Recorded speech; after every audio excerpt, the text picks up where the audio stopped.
যেটা আমাদের সবচেয়ে বড় সমস্যা তৈরি করে, কালো টাকার দৌরত্ব, পেশি শক্তি ব্যবহার, এটাও পিয়ার নির্বাচন পদ্ধতির মাধ্যমে এটাও নিরসন হবে এবং সুন্দর একটা সোনার দেশ তৈরি হবে।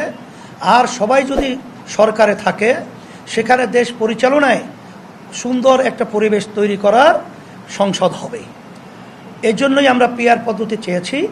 এখানে বিএনপি না চাওয়ার পিছনে আমরা যেটা আগে পরে উল্লেখ করেছি, এটা তাদের অনেকটাই স্বার্থ মিশ্রিত রয়েছে। তারা এককভাবে ক্ষমতায় যাওয়ার একটা আশা, বিভিন্ন তাদের কার্যক্রম চালচলন কথা আমরা লক্ষ্য করেছি। এখন তারা এই পিয়ার নির্বাচনের মাধ্যমে একক ক্ষমতায় যাওয়া এবং আগে পরে যে ফ্যাসিস্ট চরিত্র এইটা তৈরি করার সুযোগ থাকে না বিধায় এর ব্যাপারে তারা খায় না মাথায় দেয়। এই ধরনের মন্তব্য অযৌক্তিক, অরাজনৈতিক শিষ্টাচার বহির্ভূত তারা করে আসছে।